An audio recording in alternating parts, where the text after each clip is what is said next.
Olá pessoal, meu nome é Ricardo, sou professor de Direito Eleitoral do curso Estratégia e nós vamos dar sequência ao assunto Direitos Políticos na Constituição. Vejamos no slide. Nós vimos, pessoal, já na aula anterior, uma introdução, tratamos da diferenciação da democracia direta, indireta e semidireta e estudamos o voto com a distinção em relação ao sufrágio e ao escrutínio. Nesta aula, nós continuaremos tratando das espécies de democracia direta. Veremos, portanto, pessoal, direito de petição, ação popular, direito de participação, iniciativa popular, plebiscito e referendo. Vamos lá, pessoal. Em relação ao assunto direito de petição e ação popular, como nós dissemos, são modos diretos do exercício da democracia. Esses dois instrumentos, eles vêm previstos na Constituição no artigo 5º. Vejamos, pessoal. O direito de petição, ele está previsto no artigo 5º, inciso 34, a linha A da Constituição. Vejamos lá o que diz o dispositivo. São a todos assegurados, independentemente do pagamento de taxas, o direito de petição aos poderes públicos para a defesa de direitos ou contra ilegalidade ou abuso de poder. Portanto, pessoal, são duas hipóteses em que o direito de petição poderá ser utilizado. Tanto para a defesa de direitos, quanto contra ilegalidade ou abuso de poder. O direito de petição, ele se caracteriza, pessoal, por se tratar de uma ação de caráter administrativo. Ok? Trata-se de uma ação de caráter administrativo. Desse modo, o sujeito pode, direta e pessoalmente, peticionar aos poderes públicos com vista à defesa de direitos ou contra ilegalidade ou abuso de poder. Trata-se, portanto, de um dever do cidadão de participar da condução política ou de controlar a condução da política pelo nosso Estado. Em relação à ação popular, nós temos a previsão no artigo 5º, inciso 73 da Constituição, que prevê o seguinte: qualquer cidadão é parte legítima para propor ação popular, que vise anular ato lesivo ao patrimônio público ou de entidade de que o Estado participe, à moralidade administrativa, ao meio ambiente e ao patrimônio histórico e cultural.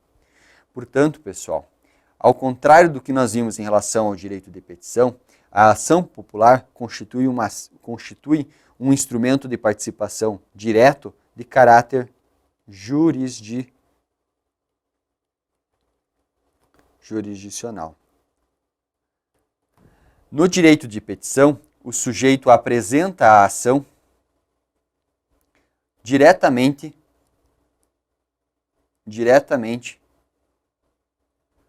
aos poderes públicos. Em relação à ação popular, é uma ação que deverá ser apresentada ao Poder Judiciário.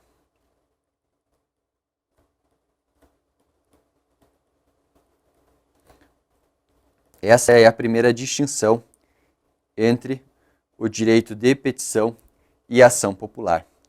Além disso, pessoal, é importante nós atentarmos para o fato de que a ação popular é assegurada a todos.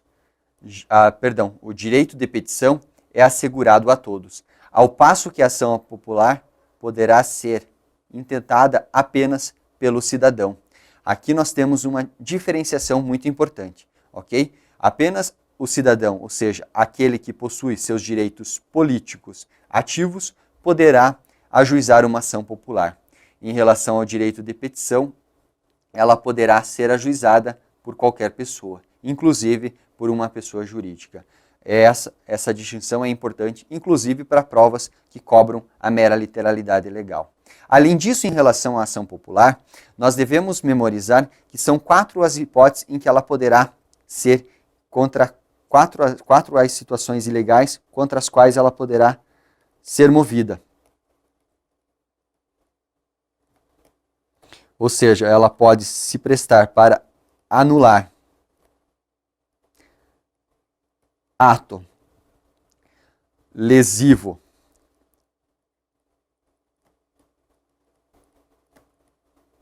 ao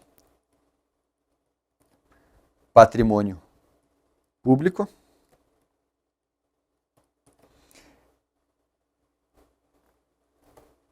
essa é a primeira hipótese. Ela poderá ser utilizada para a defesa da moralidade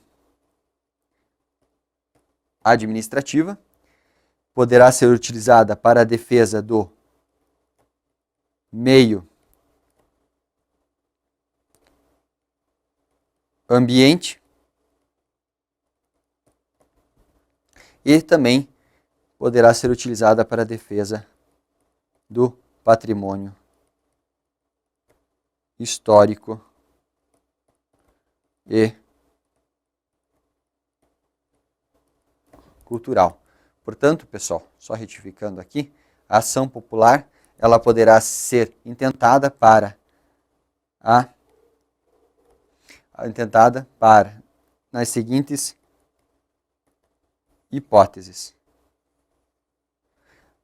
para anular ato lesivo ao patrimônio público, para a defesa da moralidade, para a defesa do meio ambiente ou do patrimônio histórico e cultural. Além disso, outra característica importante da ação popular é que ela gera a isenção, em regra, de custas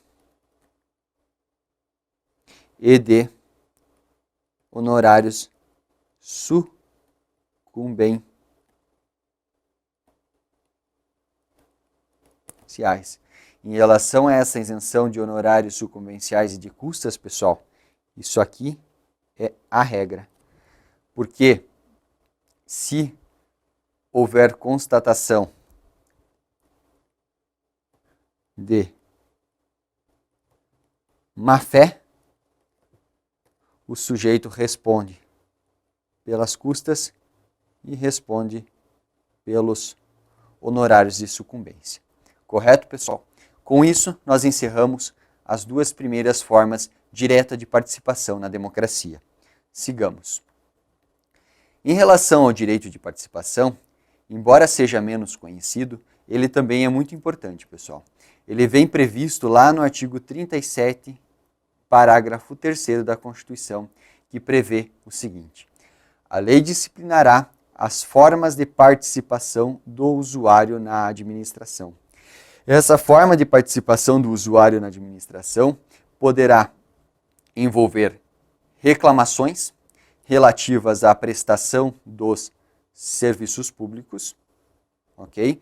Asseguradas a manutenção de serviços de atendimento ao usuário e avaliação periódica, externa e interna, da qualidade dos serviços. Poderá ser manejada também a participação também envolve o acesso dos usuários aos registros administrativos e a informações sobre os atos de governo.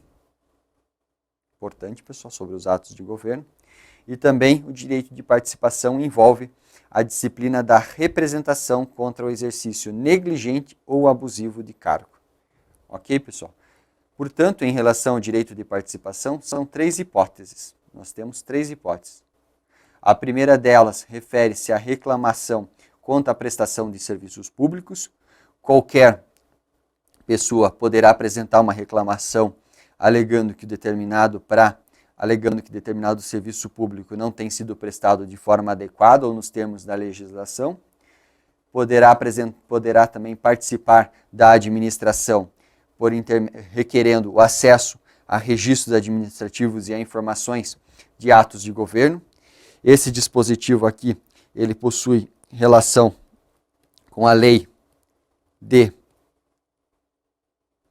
acesso à informação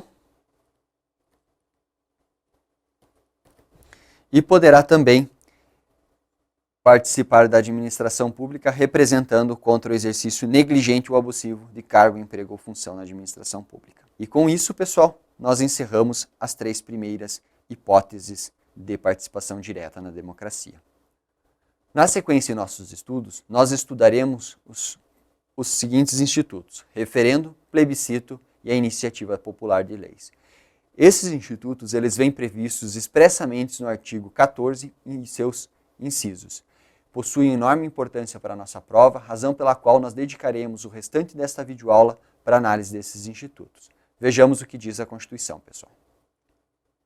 Nós já lemos o artigo 14 caput, mas vejamos ele novamente, pessoal. A soberania popular será exercida pelo sufrágio universal e pelo voto direto e secreto, com igual valor para todos e nos termos da lei mediante plebiscito, referendo e iniciativa popular.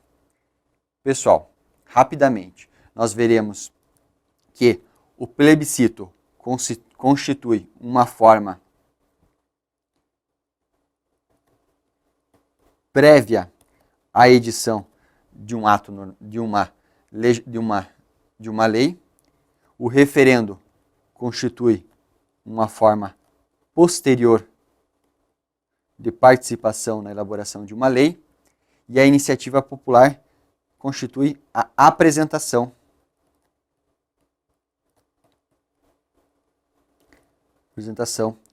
de um projeto de lei.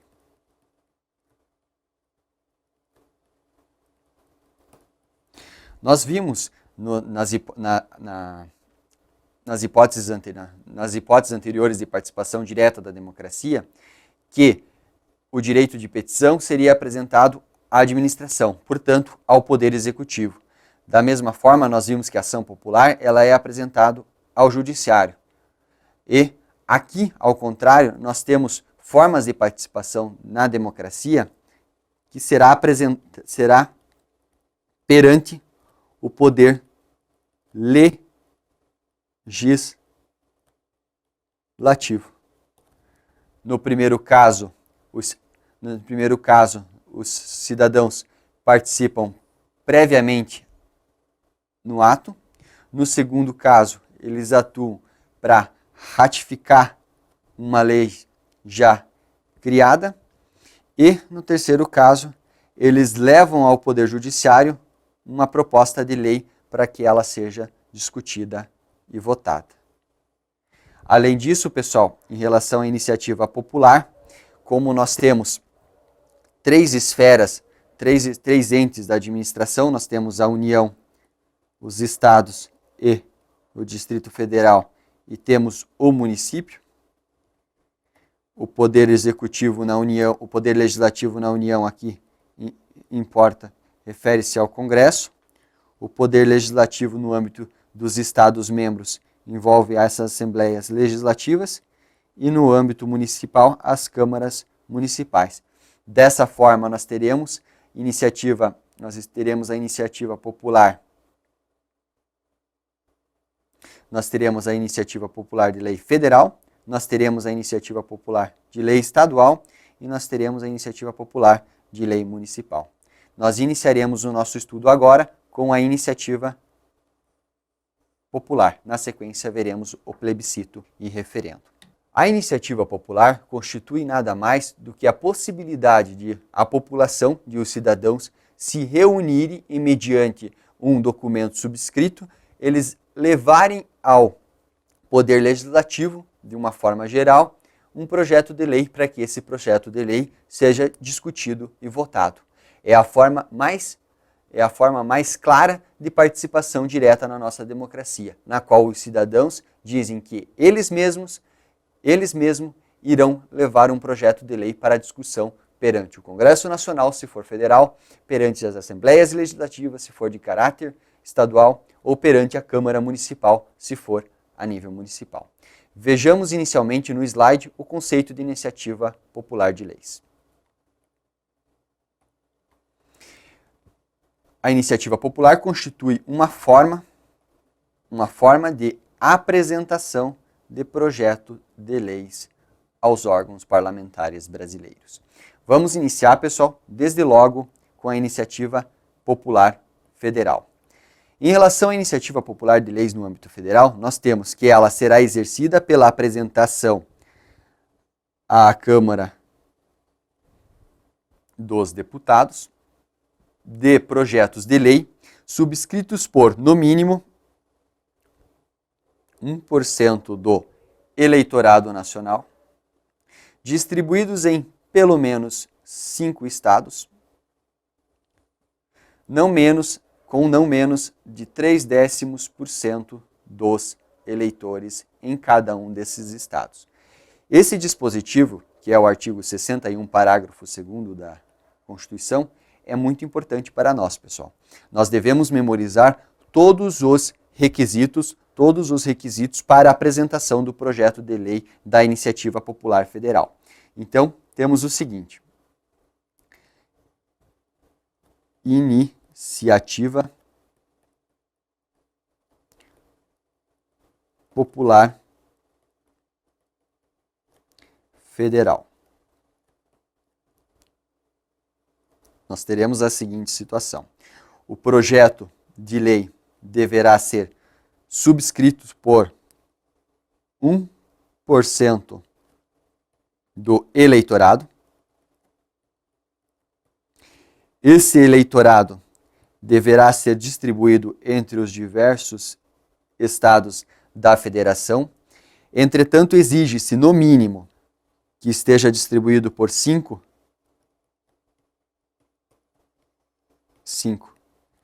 estados, e cada um desses estados deverá ter pelo menos 0,3% dos eleitores.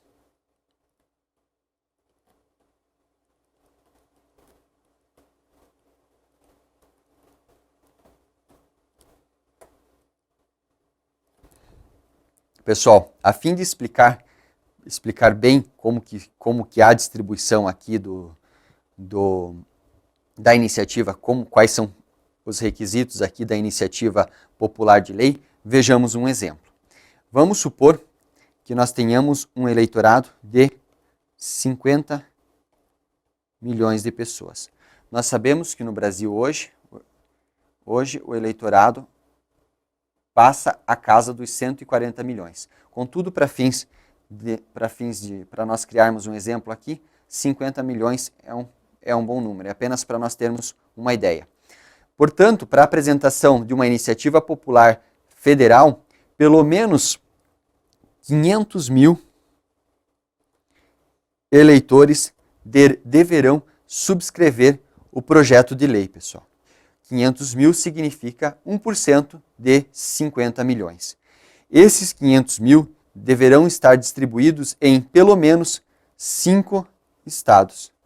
E cada estado, pessoal, deverá ter 0,3% dos eleitores. 0,3% significa 0,3% dos eleitores em cada um dos estados. Portanto, cada um desses 5 estados necessariamente deverá obter a assinatura de 1.500 eleitores. Ok, pessoal? É bem tranquilo isso, é bem fácil, mas dada a existência de uma série de requisitos e de uma série de requisitos, é uma matéria muito frequente em prova. Na sequência, veremos a iniciativa de popular no âmbito estadual e municipal. Sigamos. Antes, porém, um resuminho rapidinho aqui da iniciativa popular federal. Vejamos. Portanto, requisitos para apresentação de lei de iniciativa popular no âmbito federal: 1% do eleitorado nacional, que devem estar distribuídos em 5 estados ao menos, com pelo menos 0,3% dos eleitores em cada um deles. Agora sim, pessoal, vejamos a iniciativa popular no âmbito estadual e municipal. Primeiramente, em relação ao âmbito estadual. A nossa Constituição traz um dispositivo bastante genérico. Prevê lá o artigo 61, parágrafo 4º, que a lei disporá sobre a iniciativa popular no processo legislativo estadual. Em regra, pessoal, ou seja, a nossa Constituição não traz qualquer parâmetro. Em regra, essa lei é a Constituição do Estado. Ela preverá quais são, cada Constituição do Estado preverá em que hipótese a iniciativa de popular estadual deverá ser apresentada. Quais são os requisitos, quais são as condições lá. Para fins da prova, basta a gente lembrar que a Constituição outorga a competência, confere a competência à lei para dispor sobre o processo de legislativo no âmbito estadual. Em relação à iniciativa popular municipal, o artigo 29, inciso 13 da Constituição, disciplina o seguinte, pessoal. Que a iniciativa popular de projetos, vamos lá direto ao inciso, a iniciativa popular de projetos de lei de interesse específico do município, da cidade ou de bairros, se dará através da manifestação de pelo menos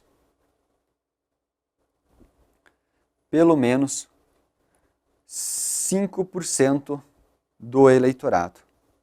Notem que aqui o requisito é muito mais simples, muito mais tranquilo. Portanto, para a apresentação de uma iniciativa popular de leis no âmbito municipal, a iniciativa popular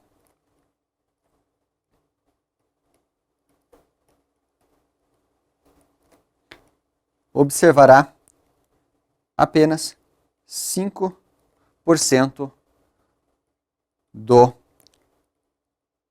eleitorado. E, pessoal, atente-se, através de 5% do eleitorado. Quando envolver iniciativa de leis do município, de determinada cidade ou bairros. Ok, pessoal? Com isso, nós finalizamos aqui a parte da iniciativa popular de leis. Vejamos um quadro resumindo toda a matéria. A iniciativa popular de leis no âmbito federal, ela será apresentada por 1% do eleitorado nacional, distribuídos em pelo menos 5 estados membros da federação, com 0,3% dos eleitores em cada um desses estados. Já em relação à iniciativa popular no âmbito estadual, ela será outorgada pela Constituição, será disciplinada pela Constituição de cada estado. Lembrando que a nossa Constituição Federal outorga, confere a competência à legislação. E, em relação à iniciativa popular de leis no âmbito municipal, deve-se observar 5% do eleitorado do respectivo município. Com isso, pessoal, nós encerramos o assunto Iniciativa Popular de Leis e passamos à análise do plebiscito e referendo. Vejamos primeiro a questão do plebiscito. O plebiscito, pessoal, constitui uma consulta popular prévia, ok? Pela qual os cidadãos decidem ou posicionam-se a respeito de determinados assuntos relevantes. Aqui a gente vai ver algumas informações procedimentais para a gente ter ideia de como que funciona o plebiscito. Não é necessário nós desenvolvermos esse assunto que é tratado por lei específica, mas para que a gente tenha uma ideia geral da matéria, vejamos as principais informações. Quanto às fases. Inicia-se um plebiscito com a apresentação de uma proposta pelo Poder Executivo. Essa proposta ela será aprovada. Se ela for aprovada, essas duas fases aqui ocorrem perante o Poder Legislativo. A apresentação da proposta e a aprovação. Se aprovada, há a comunicação da Justiça Eleitoral. Aqui nós temos a participação da Justiça Eleitoral. Por isso que é importante para a nossa matéria estudar a questão do plebiscito. A Justiça Eleitoral definirá a data em que o plebiscito irá ocorrer, como que se dará a campanha e eventuais normas dessa campanha. Nessa campanha, pessoal, serão apresentadas, nessa campanha, que daí é uma outra fase aqui, ó, essa campanha, a defesa ou a crítica às matérias, a matéria apresentada para votação em plebiscito. Após esse período de campanha, em que diversas pessoas, órgãos e partidos, inclusive os partidos políticos, vêm ao público e apresentam os prós e os contras do plebiscito, há efetivamente a votação, a decisão. decide-se por algum tipo de lei a ser aprovado, e em seguida, aqui a participação, aqui que há na votação a participação direta,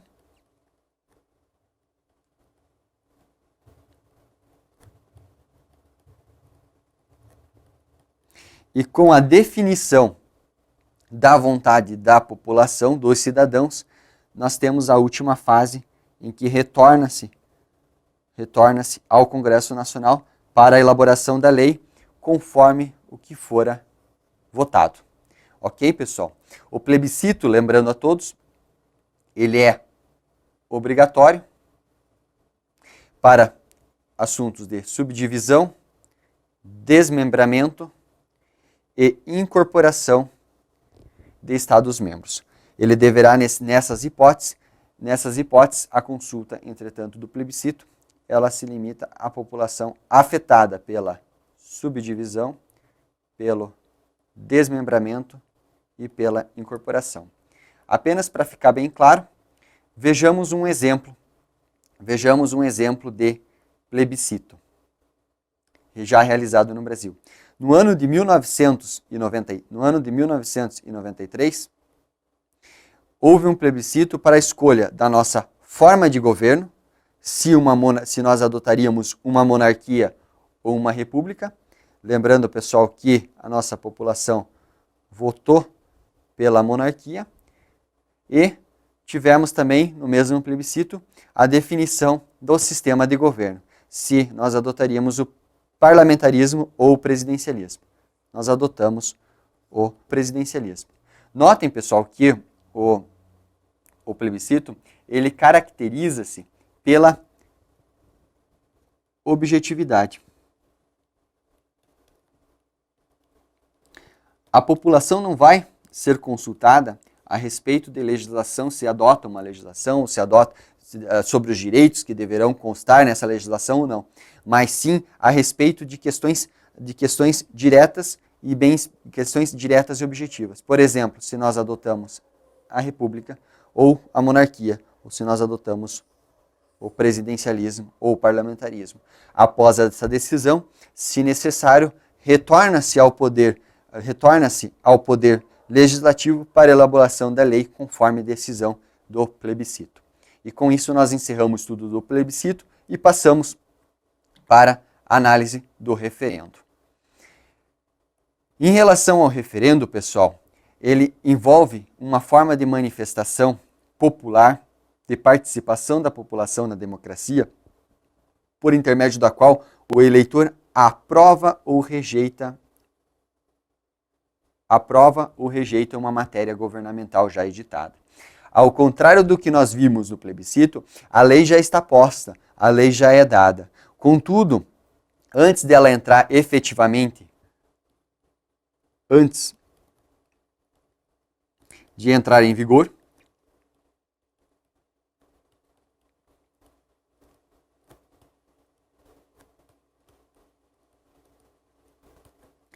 a lei será submetida à aprovação ou rejeição pelos cidadãos, ok? Há na própria norma, pessoal, um dispositivo, um artigo que remete à necessidade de submissão à aprovação popular. Vejamos um exemplo. O Estatuto do Desarmamento, editado em 2005, continha, entre outras regras, no artigo 35, lá do Estatuto do Desarmamento, a questão da proibição de comercialização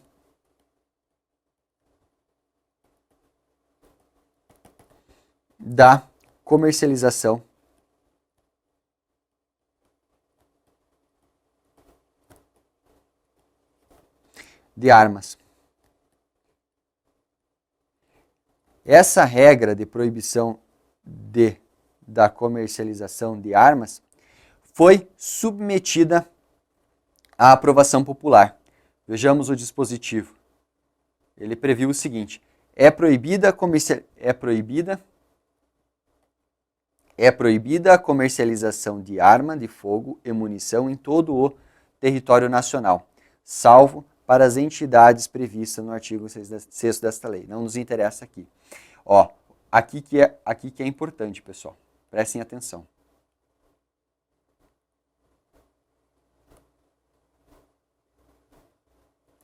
Esse dispositivo